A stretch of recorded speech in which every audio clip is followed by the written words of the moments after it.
Right, hello everyone, welcome back to the second channel. You'll notice things are different. I'm trying some new things with my content at the moment. And this is one of them. This might be the start of a new series called Qwerty Recommends. Title is still obviously in the works. But basically, by the way, if you just came here for QUADECA, skip to this timestamp and I will stop yapping and actually get to the point. But this is just for people who actually watch my content. This year, I want to try a lot more different stuff with my content. I feel like over the past few years, I've tried to become an amalgamation of trends and like fast edits and blah blah blah blah blah. But realistically, I miss like the chill content, you know? And also, I've got a lot of shit in my life, whether it be movies, video games, films, music, whatever, that I would love to talk about, but my regular content doesn't allow for me to kind of discuss these things in depth, right? So that's why I'm here today. I want to basically start a series where I can just yap, and just, you know, just kick back, relax, and the goal of this is for me to show you something cool by the end of it. So yeah, see if there's anything here you like, and let's get into it. So today's video will be focused on QUADECA. QUADECA, aka Benjamin Lasky. For those of you who don't know who he is, I'll give you a brief history. He's an ex-YouTube rapper. Kind of, he used to make diss tracks and kind of YouTube music challenges. You probably best know him for his diss track against KSI in 2018, which gained over 30 million views. So yeah, that's definitely his kind of big piece of internet fame, I would say. And I was a big fan of him at this time, you know, I really enjoyed his stuff. He put out an album in 2019 called Voice Memos, which I was a big fan of at the time. I listened to that a bunch. Although, albeit now listening back to the album, some of the songs are a little outdated, and his kind of YouTubey rapper side kind of shows a little bit in what he's trying to do in that album, as he's not a fully fledged artist yet. But QUADECA has been on a super interesting journey. After Voice Memos, he kind of really took his time in making this 18-track long, super well thought out and produced album called From Me to You, which to this day I think is still an incredible record. There's still quite a lot of songs on my rotation, like now, from that album. And I think whilst, you know, there's like still elements there of YouTube rapperism, some slightly cringe lyrical decisions, like you must be the king of lion, Akuna Matata. That's one of the more questionable ones there. Also, the entire song Where'd You Go is artistic potential on that album, especially in tracks like, you know, Summit, the finale track, or my favorite track of the album, and still one of my favorite tracks of his, Sisyphus. Sisyphus is such a well-produced song with such clear structuring, and like each of the sections of the song feels distinct, yet so, like, it flows so well, if you know what I mean. And then after this, QUADECA ghosted us for about a year and a half. And ghost there was intentional because then he released his album I Didn't Mean to Haunt You in November of 2022, in which he basically tells like the story of a ghost or whatever. Yeah, the album story is a lot more in depth than that. There's a bunch of videos online actually, of how, like, of the story of I Didn't Mean to Haunt You. It's really fascinating.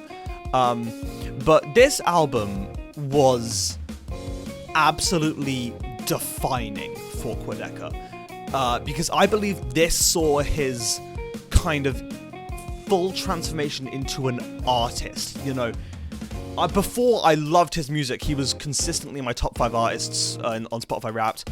That's great, but I do feel like, you know, part of that was because I also liked him as a YouTuber, so, you know, I liked listening to his music. I Didn't Mean to Haunt You is genuinely one of my favorite albums I have ever heard. The story of the album and just the way that every track feels so interconnected, yet they all stand on their own so well. I think it's such a feat to be able to achieve, and, you know, some real highlights of the album include Fantasy World. That's my favorite song of the album. It starts off so minimal and slow, and eventually just builds up to this just overstimulation of noise and volume, just so many different layers of instrumentation. It's like a masterpiece, genuinely. it's such an excellent song, and when you understand the story behind the song, it only gets better. There are many melancholic sort of tracks on the album, such as Picking Up Hands, but then he conveys to us that he can still do the whole kind of rap thing that he was doing before, like the aggressive kind of rapping tone, but with artistic style, as seen on the song Knots, which is one of my favorite songs on the album, where the lyrics are deep, they are meaningful, but it's such a like aggressive, grungy kind of song, and it works so well. It's like it kind of shouldn't fit into an album like I Didn't Mean to Haunt You, but it does. So yeah, he released this album, and it received very wide acclaim from, you know, fans, from critics, and it was really great. You know, QUADECA saw a lot of praise for his art, and I thought it was really justified. Then he did the thing he does, where he kind of leaves us for a year, and then he came back with a single. Well, not really a single, more of a pack of songs called Scrapyard 1 in, I believe, September of 2023. And he promised 5 Scrapyard packs, which eventually, although unknowingly to us at the time, he would turn into a mixtape, which just released the other week, or sorry, last week even, called Scrapyard.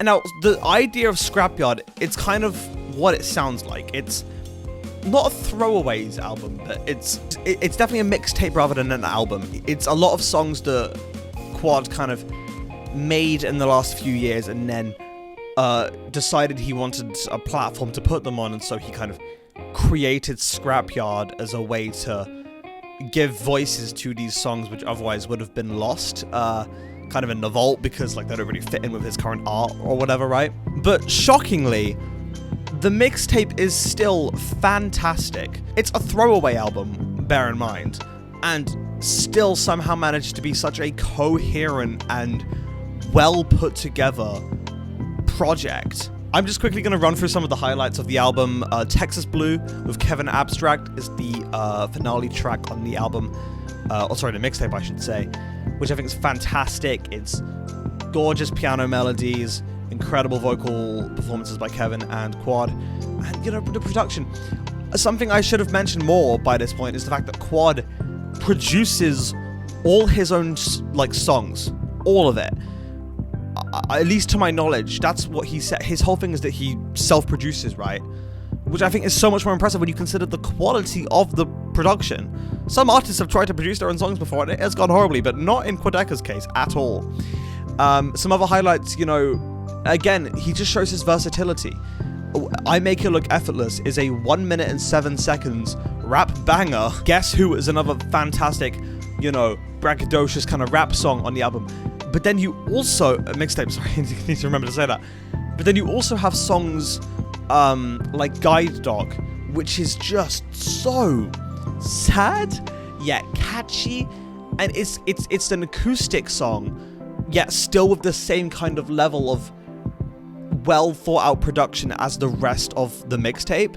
A La Carte featuring Breakance is another really great one. It's unique.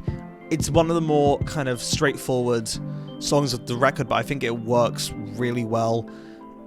Easier is a beautiful, beautiful kind of vocally suppressed kind of song. I really like it. I mean, you get the point. I could run through the entire mixtape with you right now if I wanted to, which I kind of do. But regardless, I think people need to kind of wake up and realize that QUADECA is no longer corny YouTube rapper. QUADECA is now a fully formed artist, making incredibly engaging music and overall thriving in the music scene. I do think with the release of Scrapyard, a lot of people are coming to realize that QUADECA is actually a lot more than they thought he was, which is fantastic. And, you know, I just think, honestly, if I can convince one person out there today to listen to QUADECA, I think I've done a good job, because, you know, it's the type of music you wouldn't usually hear it if you were going about your kind of day-to-day life. Like, you'd need to hear about it from, like, an external source, or you wouldn't hear it on the radio type thing. Like, you wouldn't hear it like you would Ariana Grande or whatever, right? But I do think it's definitely worth listening to because it's very engaging. As a first QUADECA experience, I would recommend sitting down and listening to all 57 minutes of I Didn't Mean to Haunt You in order. I know it's like a full album, but you don't really get the full experience unless you listen to like the whole thing. So that's my suggestion. Hope this video has been helpful for you, or just has interested you at all. And I hope you've enjoyed having a chill little time learning about something. You know, if you want to see more videos in this kind of style, let me know, and I will do them. I quite like the chill format, so just, yeah, let me know what you think. And I'll see you all very soon on this channel and on my main channel. Please subscribe to my main channel, Qwerty Lol. Alright, bye.